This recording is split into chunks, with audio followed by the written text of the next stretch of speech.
여기서는 여러분들과 같이 그 문제를 해결하기 위한 계산사고 방법 중에서 첫 번째 방법, 분해에 대해서 살펴보고 있는데요. 여기서 여러분들과 같이 좀 재밌는 그 역사 이야기를 한번 살펴보겠습니다. 역사 이야기. 자, 여기 나와 있는 것처럼 시대적 배경은 여기 있는 것처럼 1805년도예요. 1805년이니까 좀 오래된 얘기지만 그때 여기 보시면 아주 유명하신 한 분이 계시는데 여기 있는 것처럼 나폴레옹이 나옵니다. 나폴레옹은 어디에 있던 사람이냐면 프랑스에 있었던 분이죠. 그렇죠? 자, 그래서 프랑스가 사실은 그 나폴레옹이 그 당시 이제 어려웠던 프랑스의 문제를 해결하기 위해서 주변 나라들을 이제 하나하나 정복해 가기 시작합니다. 자, 정복을 해 가지죠. 그렇죠? 자, 이 과정에서 프랑스 옆에 있었던 나라가 있었는데 그 나라가 뭐 독일도 점령하고 그랬던 것 같아요. 그때 그 당시에는 이제 그 프랑스 바로 옆에 오스트리아라고 하는 나라가 있어요. 지금 보면은 뭐그 독일 지금 보면 독일하고 지금 오스트리아예요. 오스트리아가 합쳐진 데가 아마 오스트리아였을 것 같아요. 그런데 이 오스트리아, 독일하고 현재의 독일과 오스트리아가 합쳐진 오스트리아하고 러시아의 연합군과 지금 프랑스군과 전투를 하기 시작했습니다. 전투를 하게 됐어요. 자, 이게 어떤 전투냐면 아우스트리치 전투라고 합니다. 자, 여기 있는 것처럼 뭐 나폴레옹군이 있고요. 프랑스군 있고 자, 여기 있는 것처럼 오스트리아, 러시아 연합군이 있었습니다. 그런데 수는 누가 더 많았냐면 여기 있는 것처럼 오스트리아, 러시아 연합군이 훨씬 더 많았어요. 몇 명이나? 15,000명 정도가 많았대요. 자, 여러분들 아시겠지만 그 나폴레옹이라고 하는 사람이 세계 그 전략가입니다. 전략가. 그래서 이게 전투에 있어서 어떤 방법을 취했냐면 현재 지금 싸워야 될 상대방에 대한 것을 분석을 좀 해왔더니 오스트리아하고 러시아 이게 연합군이잖아요. 그러니까 이게 한 나라에서 모집된 게 아니라 이게 두 나라에서 이게 모집해온 그 군인들로 구성된 군대다 보니까 어떤 문제가 있는가 봤더니 이게 이들 간에 이렇게 그 밀접한 그 협력 관계가 있지 못하다라고 하는 걸 이 사람이 찾은 거예요. 그래서 어떻게 했냐면 자, 현재 전투를 시작할 때 이들 중간을 딱 쪼갭니다. 그 이유는 뭐냐? 이게 가능했던 게 뭐냐면 프랑스의 이 당시에 기병이 말을 탄 기병이 상당히 실력이 우수했던 것 같습니다. 이 기병을 가지고 두 개를 딱 쪼갭니다. 그러니까 어떻게 해요? 오스트리아하고 러시아 간의 군대가 두 개의 조직으로 쪼개졌죠. 그랬더니 이들이 서로 협력을 못하고 자, 협력을 못하게 됩니다. 그러면서 프랑스군은 이 각각을 이렇게 개별적으로 전투를 수행하여서 승리를 하게 됩니다. 이때 나왔던 그 전투 전략이 바로 디바이드 앤 컨커라고 하는 전략입니다. 자, 디바이드 앤 컨커는 여기 나와 있는 것처럼 주어진 문제가 있을 때 이 문제를 어떻게 쪼갠다? 쪼개요. 자, 쪼개요. 네, 그래서 작은 문제. 자, 프로블럼이 있으면 얘를 서브 프로블럼으로 쪼갭니다. 자, 하나의 프로블럼을 두 개의 서브 프로블럼으로 쪼개고 필요에 따라서는 이걸 더 쪼개요. 더 작은 문제 두 개를 이렇게 쪼갭니다. 자, 그래서 언제까지 쪼개냐면 자, 쪼갤 수 없는 문제에 대한 답을 구하는 과정까지 쪼개보자는 거예요. 가능한 한 최대한 쪼개보는 거죠. 자, 그래서 문제를 해결하는 방법들을 만듭니다. 이게 이제 사실 컴퓨터에서 사용되어지는 디바이드 앤 컨커라고 하는 전략이 되겠습니다. 그래서 시작은 나폴레옹의 전투에서 시작됐지만 실제 디바이드 앤 컨커라고 하는 전략은 소위 문제 해결에 있어서 문제를 쪼개는 분해의 전략으로도 사용되고 있다라고 하는 거 여러분들이 알아두시면 되겠습니다. 자, 여기서는 여러분들과 같이 디바이드 앤 컨커를 사용해서 한번 문제를 해결하는 걸 한번 생각을 해볼 예정인데요. 자, 우리가 해결해야 될 문제는 여기 있는 것처럼 합을 구하는 겁니다. 3, 2, 7, 8, 5, 8, 10, 14. 이 몇 개죠? 하나, 둘, 셋, 넷, 다섯, 여섯, 일곱, 여덟. 자, 8개의 숫자를 더하려고 합니다. 그러면 더하기가 몇 번 필요한가 봤더니 한 번, 두 번, 세 번, 네 번, 다섯, 여섯, 7번. 7번의 계산만 있으면 되나 봐요. 자, 8개의 숫자를 더하는 데는 7번의 덧셈이 필요합니다. 자, 어떻게 계산을 해야 되는가 보니까 여기 있는 것처럼 왼쪽에서부터 오른쪽으로 계산을 해가는 것 같아요.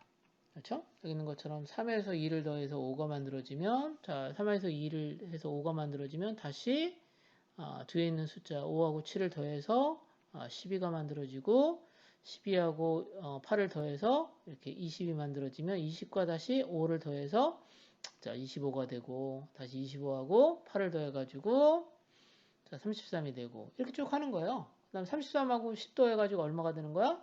자, 43 되고 43하고 4 더해서 47 됩니다. 자, 지금 여러분들과 같이 보셨던 이 내용을 잠깐 보면, 자, 왼쪽부터 오른쪽으로 이렇게 덧셈을 했는데 우리가 디바이드 앤 컨커를 한번 생각해 보면 어떻게 하자는 건지 대충 감을 잡을 수 있을 거라는 생각이 됩니다. 지금 더하기가 아까 얘기했던 것처럼 몇 개죠? 자, 아까 얘기했던 거 7개잖아요. 그렇죠? 자, 그러면 여기 있는 것처럼 자, 이 4개 더하고 3개 더해서 이거 더하면 되지 않을까? 라는 생각이 들죠. 자, 그런 형태의 전략을 사용해서 우리가 현재의 순차적으로 더하기를 하고 있는 것을 한번 바꿔보도록 하겠습니다. 자, 디바이드 앤 컨커 전략인데요. 자, 아까 지금 말씀드렸던 것처럼 지금 하나, 둘, 셋, 4개가 있고 그 다음에 5, 8, 7 여기 있네요. 그러면 숫자가 4개가 있으니까 4개씩 한 묶음씩 해가지고 더해요. 일단 이 묶음을 이렇게 지금 문제가 크니까 8개의 숫자의 더하기를 4개, 8개의 숫자의 더하기를 4개짜리의 덧셈 2개로 만듭니다. 자, 이걸 우리는 뭐라고 하냐면 디바이드 과정, 나눈다는 거예요. 자, 그러면 여기 있는 것처럼 4개짜리 숫자를 어떻게 해요? 2개씩 덧셈으로 이렇게 쪼갭니다. 자, 2개의 덧셈으로 쪼개요. 자, 여기도 마찬가지로 2개의 덧셈으로 쪼개. 자, 이렇게 쪼갰어요. 자, 그러면 이렇게 나왔죠? 자, 그러면 여러분들한테 질문 드릴 거예요. 자, 디바이드 앤 컨커를 할 때 언제까지 쪼갠다?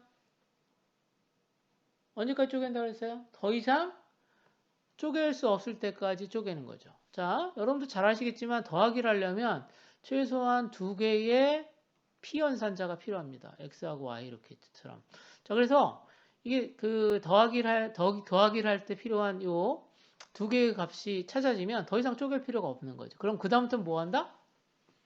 자, 해당되어진 것에 대한 것을 이제 하나하나 해결하기 시작합니다. 이걸 뭐라 하냐면 컨커라고 합니다. 자, 나누어 정복하기. 자, 나누기 정복하기 이렇게 됩니다. 자, 그러면 자, 3하고 2를 더하죠. 이제 쪼갰으니까 이제 우리가 해결해야죠. 5가 나왔고, 자, 7하고 8 더해서 15가 됐고, 5하고 8 더해서 13이 됐고, 다시 10하고 4를 더해서 14가 됐습니다. 자, 그러면 얘들은 어떤 거예요? 합이 구해진 거죠. 그러면 얘들에 대한 합을 다시 구해야 되겠죠. 자, 그러면 여기서 다시 여기 있는 5하고 15를 더하자. 그다음에 여기 있는 것처럼 13과 14를 더하자. 해가지고 2개의 더하기 연산이 나와집니다. 2개의 더하기. 자, 그 다음에 여기 있는 것처럼 마지막으로 자, 20과 27을 이렇게 가져와서 더하기를 하는 거죠. 자, 그럼 실제 더하기는 몇 번 한 거죠? 실제 더하기 횟수는 같아요. 그렇죠? 맞잖아요. 근데 중요한 건 뭐냐면 이것을 나누었다는 겁니다. 나눠서 했다는 거죠. 나눴다라고 하는 건 뭐냐면 내가 만약에 여러분들 동생이 만약에 4명 있다. 그럼 4명한테 각각 이거 쪼개가지고 더하기 해달라고 얘기하는 거야. 그러면 자 얘가 4개의 답을 주겠죠.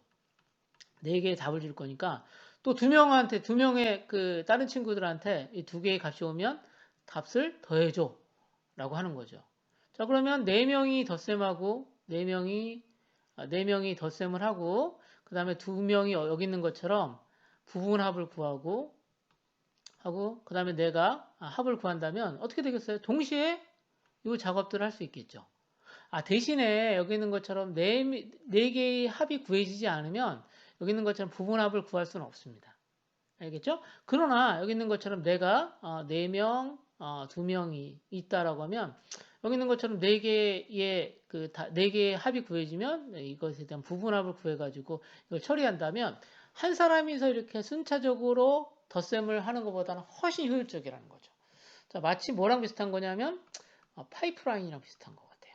그렇죠? 자, 그래서 이와 같이 나누기의 연산에 있어서도 이렇게 디바이드 앤 컨커가 가능한데 이 가능한 이유가 뭐죠? 더하기 연산은 어떻게 해요? 더하기 연산으로만 쭉 있잖아요. 더하기 연산이 쭉 있기 때문에 더하기 연산은 어떻게 해요? 더하기 연산이 두 개 연속적인 더하기 연산은 어떻죠? 어떤 걸 먼저 하더라도 실질적으로 결과가 똑같다는 거예요. 그러니까 문제에 대한 분석을 해보니까 문제 분석 결과 더하기 연산은 어떻게 해요? 이렇게 더하기 연산만으로 구성됐다고 하면 이걸 쪼개가지고 우리가 더할 수 있다라고 하는 거죠. 자, 그래서 여러분들이 이제 같이 문제를 한번 살펴봤습니다. 그래서 분해의 어떤 중요한 전략인 분할 정보, 디바이드 앤 컨커에 대한 부분을 알아봤고요. 그러니까 사실은 이 디바이드 앤 컨커는 컴퓨터 프로그램에 있어서 많이 사용되는 핵심적인 알고리즘 중에 하나입니다. 실질적으로는. 그래서 우리가 이 문제, 다른 문제에서도 이런 디바이드 앤 컨커가 가능한지 한번 찾아보시면 좋겠습니다.